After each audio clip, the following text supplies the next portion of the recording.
Please help me to reach 1,000 subscribers.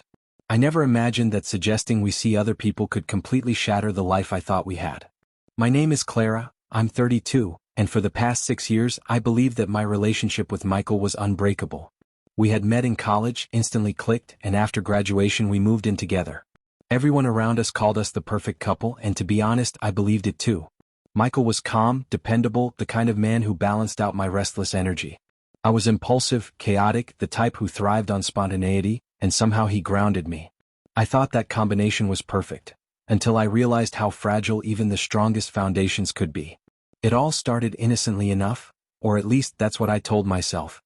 We were lounging on the couch one Sunday afternoon, the kind of quiet, lazy day where nothing is expected and everything feels comfortable. I had been feeling restless for weeks, a nagging sense that maybe, just maybe, I wasn't experiencing life to its fullest. Michael, as always, was content just being in the moment, his hand lazily draped over mine as we scrolled through our phones. And then, like a careless whisper, the thought slipped out of my mouth. Maybe we should see other people, I said, almost as if I was testing the waters. Michael didn't respond at first. He just looked at me, the kind of look that freezes your insides, the mixture of confusion, hurt, and disbelief. I laughed nervously, trying to soften the blow. I mean, just for fun, you know? No pressure, just exploring. But he didn't laugh. That was my first warning, though I didn't understand it at the time. His calm demeanor remained, but there was a subtle shift in his posture, the tension in his shoulders, the slight clenching of his jaw. Something I had always taken for granted, the unwavering patience of Michael, was slipping away in that moment. Over the next few days I tried to normalize the idea, bringing it up casually, hoping he would see it as a joke, an experiment, something temporary. But with each conversation the distance between us grew. He didn't argue, didn't shout, didn't cry. He just began to retreat, quietly, in ways that were almost imperceptible. He started spending more time at work, more evenings out with friends, claiming he needed space. I thought I was the one in control, that I was guiding this experiment, but it quickly became clear that I had underestimated him. Then came the day I realized just how serious he was. Michael had always been methodical, organized, calm. But that Friday when I returned from work, he was gone. Not gone in the sense that he was at a friend's house or running errands. Gone like he had already decided to step out of my life permanently. The apartment felt emptier than it had ever been, the silence louder than any argument we had ever had.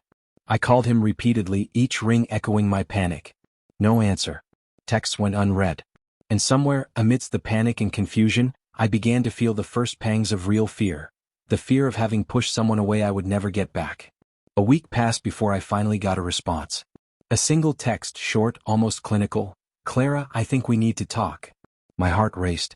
I immediately called him, desperate to hear his voice, to explain myself, to apologize, to beg, to do anything that could rewind the damage I had caused.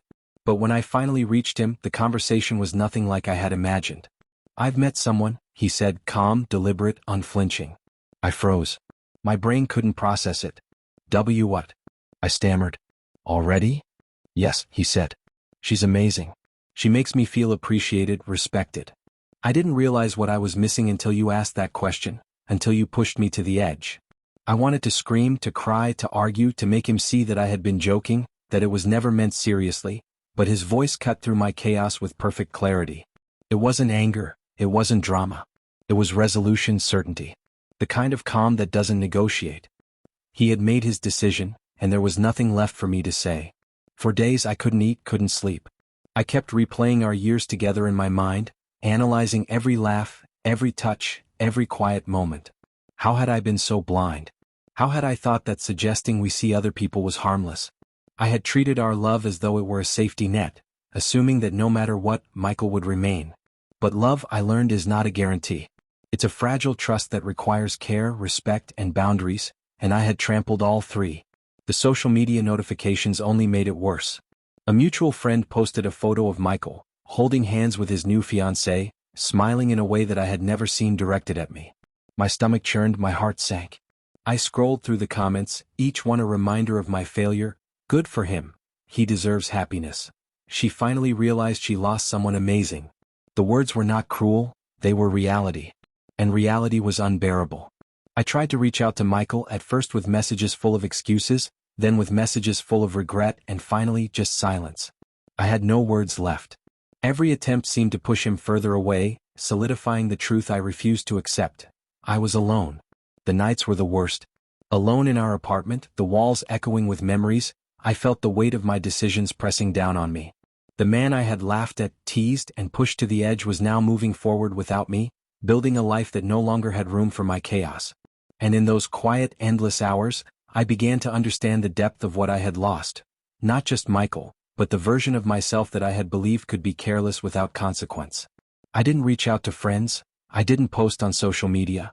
I just sat with the truth, staring at old pictures, old messages, old shared moments, each one a reminder that some opportunities, once gone, never return.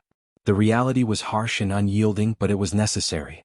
Michael's calm strength had shown me that love without respect isn't love at all. And now, I was left to face the consequences of my recklessness, alone, with nothing but the echo of a warning I had foolishly ignored.